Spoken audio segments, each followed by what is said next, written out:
Oke Gar, kita mulai aja nih. Sebenarnya apa, eee, awal-awalnya tuh gimana sih lu bisa tahu skateboard tuh ceritanya seperti apa sih sebenarnya? Mmm, ya awal itu kalau nggak salah sekitar tahun 85, 86 ya, di mana saat itu gue mungkin masih kelas berapa ya, agak lupa juga sih. Jadi memang kan dulu gue tinggal di Mendawai nih, di rumah bokap. Nah, tetangga-tetangga gue itu banyak banget yang seumuran gue, cuman saat itu ya kita main, ya main galasin ya kan, petak umpet, terus bentengan, terus yang cewek main karet, ada yang main congklak gitu-gitu, kuartet, kalau di dalam rumah biasanya main kuartet, monopoli, Scrabble, terus ada Otelo dan sebagainya gitu. Nah, suatu saat tetangga gue ini ya bisa dibilang dia lebih tua dari gue sih saat itu, gitu. Dia bawa ngeluarin skate tuh, cuman saat itu gue nggak tahu apa, cuman kita sekarang nyebutnya cruiser saat itu. Jadi memang cruiser ini ya buat cuman jalan-jalan aja sih gitu, jalan slalom gitu, karena memang dia bentuknya, eee, kecil gitu, kecil nggak kayak papan-papan yang untuk, eee, melakukan sebuah trik skate gitu. Jadi dia emang khusus buat jalan aja gitu. Nah yang gue lihat tuh itu gitu, gue penasaran kan, gue tanya, "Apaan tuh?" Dia bilang, "Ini skate," gitu. "Oh, cara mainnya gimana?" Gitu. Nah awalnya tuh gue mainnya nggak langsung kayak orang-orang, langsung berdiri gitu, gue mainnya tuh duduk ya. Gue dudukin terus gue genjotnya tuh pakai tangan gitu, kan duduk kan posisinya tuh gue kan norak banget ya gitu, sampai akhirnya dia bilang, "Eh, lu mainnya bukan kayak gitu." Dia ngasih tahu, "Nih gini," gitu. Dia ngasih tahu gue stance-nya, ya dia goofy sih, jadi kaki kanan depan. Saat itu gue ngikutin dia tuh, cuman pas gue nyobain kayak gue ngerasa nggak, apa ya, nggak seimbang sih kaki kanan gitu, akhirnya gue ganti kaki kiri. Baru gue nemuin tuh gitu, wah ini gue kayaknya lebih kokoh gitu ya stance-nya, kuda-kudanya di kaki kiri nih gitu, sampai sekarang gitu. Nah saat itu tapi gue nggak langsung bisa naik langsung jalan gitu, enggak sih belum gitu. Jadi gue kayak cuman genjot-genjot tapi kaki belakang gue nggak naik-naik dia gitu. Ya akhirnya gue mainnya duduk doang tuh, duduk, ya gue genjot pakai tangan gitu kan. Terus rumah gue kan juga rumah bokap ya, rumah bokap tuh juga dulu dari Mendawai itu ada turunan tuh, yang mau ke arah 70. Jadi gue mainnya ya cuman turunan gitu aja sih, gitu. Ya gue rasa awalnya itu sih, tapi gue, lumayan tertarik juga meskipun saat itu gue ada beberapa kegiatan lain sih, gitu.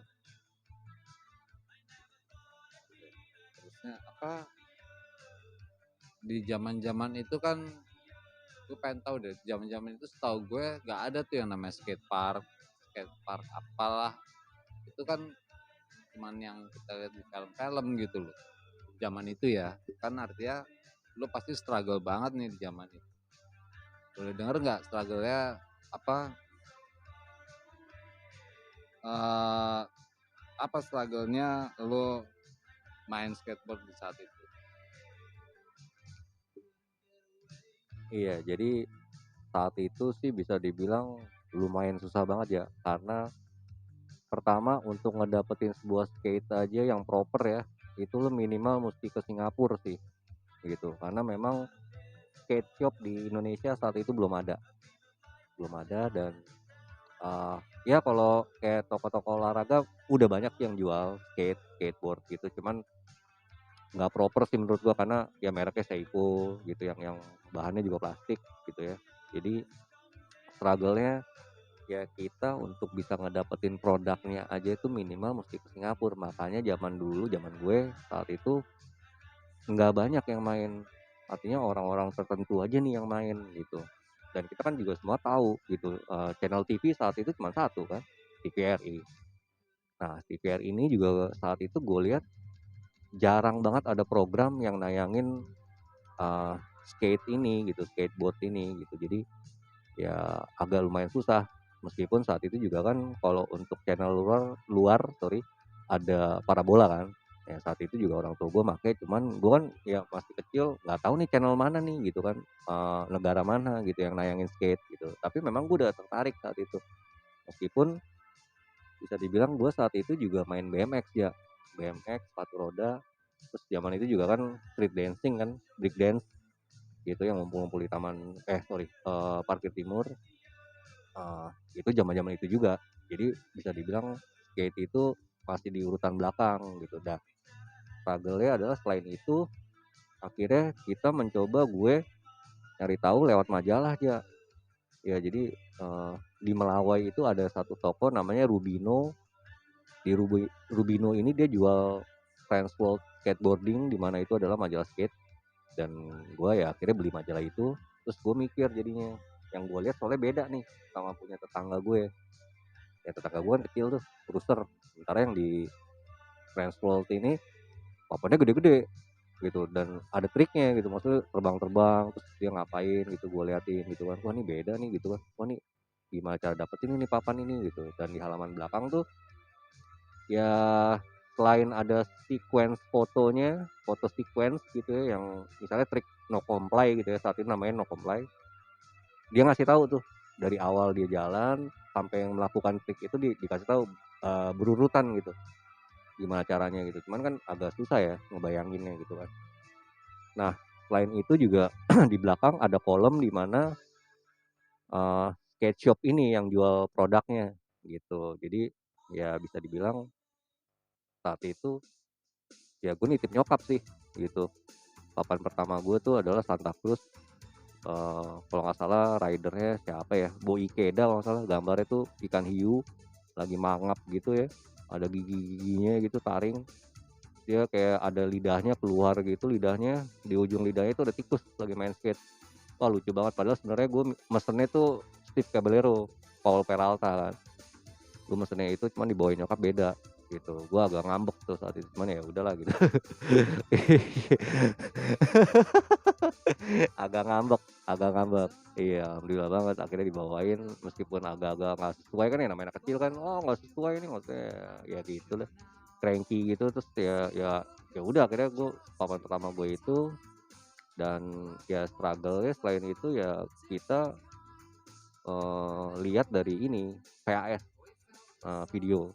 Jadi ada video beta saat itu, cuman video beta ini kebanyakan bajakan biasanya aja. Jadi yang original tuh biasanya VHS yang bener-bener video skate-nya gitu. Ya kiblat kita akhirnya dari sana, selain majalah ya, sama ya kita main bareng aja sih, meskipun bisa hitung jari sih jumlahnya saat itu gitu. Jadi struggle-nya tuh ya itu sih agak susah. Kalau sekarang kan lu jalan dikit mana ada skate shop, di mana-mana ada skate shop, ya kan? Tinggal datang beli, main. Kalau dulu kan lu mesti keluar negeri gitu untuk dapetin produknya doang ya. Belum lu mesti tahu ada beberapa trik di luar sana, dan cara mainnya atau cara melakukannya juga kita kan harus harus tahu gitu caranya gimana, kan susah gitu. Ya gue rasa itu sih. Terus apa yang bikin lu intuit banget sama olahraga itu? Ya basically sih semua orang juga pasti tahu ya, skate ini kan olahraga ekstrim games ya, ekstrim ya, olahraga ekstrim yang lumayan berbahaya. Artinya lu nggak mungkin nggak cedera sih kalau main skate gitu, kecuali kayak kalau lu cuma jalan-jalan doang tanpa melakukan trik gitu ya. Ya jadi ini yang memicu gua, selain saat itu bisa dibilang keren, underground banget, artinya nggak semua orang tahu dan nggak semua kalangan bisa gitu kan.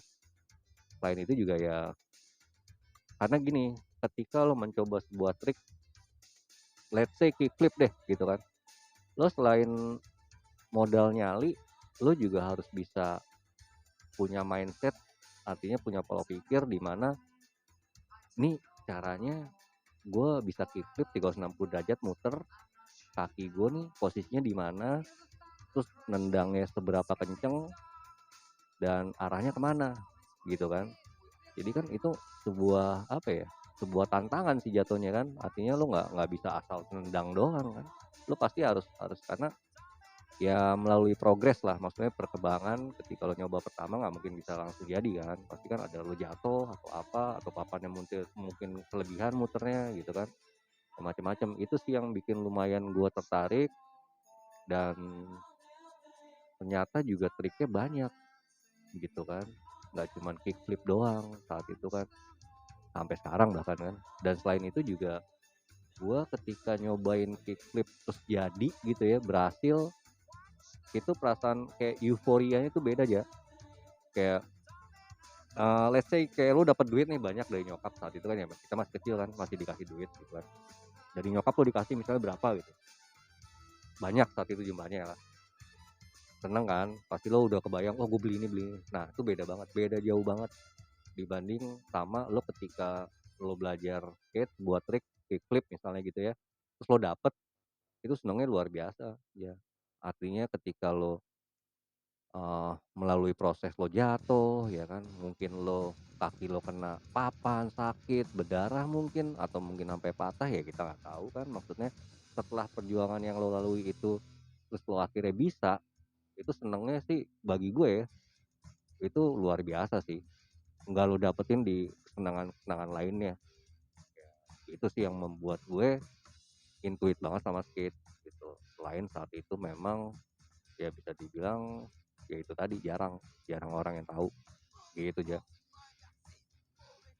Iya, balik lagi kalau memang kan skateboard tuh ya kayak lo bilang tadi itu ekstrim sport lah ya kasarnya ya. Ekstrim sport. Itu kan artinya banyak resiko-resiko yang harus lo hadepin. Nah, kalau kita ngomongin soal kayak cedera segala macam, boleh tahu nggak lo selama main skate ini lo pernah cedera apa aja? eh Kayak apa ya, ankle, terus tulang kering lo kena papan gitu sih udah makanan sehari-hari sih ya bisa dibilang. Iya jadi cuman yang paling parah gue ngalamin retak ya, dengkul gue retak, terus bocor 2 kali. Nah yang pertama tuh gue agak lupa ya kenapa, pokoknya yang gue inget sih yang kedua sih. Jadi nih kepala gue kalau dibotakin nih Ja, itu bentuknya salib tuh, ada bekas luka jahitan gitu. Iya bentuknya salib di lokasi yang lumayan deket gitu, jadi bentuknya silang gitu. Nah yang kedua itu gue lagi backside ollie, ollie air gitu ya, terbang gitu dari ramps gitu ya, dari ramps. Terus saat itu siang kan terik, matahari itu panas banget. Nah aspal kan ketika matahari terik itu jadi lengket kan, jadi lengket. Nah terus ban gue itu bisa dibilang wheel bite gitu, jadi kayak ngerem. Begitu gue mendarat, dia ngerem, harusnya kan jalan tuh, cuman karena posisi badan gue udah siap jalan, siap mundur, karena kan 180 kan, 180 derajat kan, artinya lo jalan mundur begitu mendarat. Nah badan gue udah siap mundur, ternyata wheel bite gitu, dia ngerem tek, otomatis gue mental ke belakang, kepala gue ngehajar aspal gitu. Nah yang lucunya, jadi yang pas bocor pertama itu gue dibawa ke Pertamina, kan deket rumah juga tuh, rumah sakit Pertamina tuh. Ya dokternya sama yang kedua sama. Nah, pas gue ketemu lagi sama dokternya bilang gitu, "Wah kamu lagi nih, kamu besok-besok nggak di ruangan ini lagi tuh, di sana tuh." Di anjing, nunjuknya tuh ke mana, ke sana tuh, kamar mayat anjing. Gue bilang, "Bangke nih dokternya anjir itu." Tapi bercanda gitu kan. Ya udah akhirnya ya kelar rapih gitu kan, ya udah gue balik. Sama sekali gue nggak ngerasain sakit tuh saat itu. Temen gue yang malah justru bilang, "Gar, apa pala lo berdarah gitu, ada darahnya." Nah di situ baru gue, wah iya anjing gue bocor lagi gitu. Baru mulai agak ya ngelihat darah mungkin ya, karena ngelihat darah kali ya. Kan biasanya kan orang kalau ngelihat darah, kayak apalagi darah kita sendiri kan kayak apa ya, kayak lemes gitu. Ya udah terus langsung ke Pertamina kayak itu. Terus ya paling dengkul dengkul retak, terus gue treatment. Ya alhamdulillah sekarang sih udah lumayan lah, normal gitu. Paling itu sih. Iya, kalau boleh tahu zaman lo main main skateboard itu skateboard scene di Jakarta saat itu kayak apa sih? Ya karena dulu nggak ada skate park zaman itu, jadi kita kayak jalan-jalan nyari tempat-tempat yang bisa dimainin skate gitu. Salah satunya ya Blok M, Melawai, tangga-tangganya ya. Terus Apotik Mahakam yang dulu banget. sekarang jadi koi restoran tuh. Koi dulunya itu apotek Mahakam gitu, karena di belakangnya kan rumah bokap kan. Ya dulunya itu ada tangga sama ada handrail. Handrail tuh yang buat pegangan orang jalan di tangga tuh yang kayak gitu dari besi itu. Terus kantor pemasaran Pondok Indah, yang sekarang Boberek restoran, nah agak-agak sebelah sananya tuh. Di situ Lebak Bulus, Senayan udah pasti. Habis itu ya kadang kita ke Apolonia juga, terus kadang ya pokoknya kita nyari jalan-jalan lah, keliling Jakarta gitu ya, nyari tempat yang bisa dimainin. Salah satunya ya selain di kantor pemasaran, dulu ada klub di pertokoan Pondok Indah situ tuh, yang sekarang Plaza Pondok Indah satu. Itu dulu ada klub namanya Pit Pub, ya di mana klub itu lagu-lagunya tuh muterin punk rock, metal, rock gitu-gitulah. Nah, gue main di depannya persis. Jadi depannya tuh ada bank dari konkrit gitu ya, dari semen gitu ya. Terus ada tangga-tangganya sebelah sananya, tangga-tangga kecil gitu. Nah, gue main di situ juga. Ya, selain itu juga kita road trip ya. Ya, karena selain Lebak Bulus, skatepark sorry, sebenarnya skatepark tuh udah ada ya bagi gue sih, tapi kalau Lebak Bulus jatuhnya bukan skatepark sih, kayak playground aja buat anak-anak main skate, karena kurang kurang tertata rapi sih maksud gue, apa alat-alatnya gitu ya. Ada ya saat itu ada quarter ramps, ada half pipe juga. Half pipe itu kalau nggak salah dulu disponsorin sama Coca-Cola, inget gue gitu. Dan bagi gue sih itu jatuhnya bukan skate park sih, jadi kayak tempat main aja gitu. Nah selain di Lebak Bulus, kita road trip itu biasanya ke Bandung atau ke Bali gitu sama anak-anak. Dan scene-nya dulu itu lumayan seru ya. Jadi di Senayan itu, kalau gue kan di Senayan nih, itu dulu tuh ada kita bikin kayak semacam geng-gengan. Cuman kalau geng kan konotasinya agak negatif ya. Ini ya let's say apa ya, kayak ya perkumpulan lah gitu, perkumpulan yang sama-sama suka skate gitu ya. Cuman ya ngebentuk buah nama nih gitu, jadi orang bisa ngebedain, oh ini anak anak ini nih. Kalau gua di Senayan saat itu bilangnya anak Metroid nih. Nah kalau di Lebak Bulus itu anak-anak Pendel. Sementara ada juga di Jakarta Timur namanya Apolonia.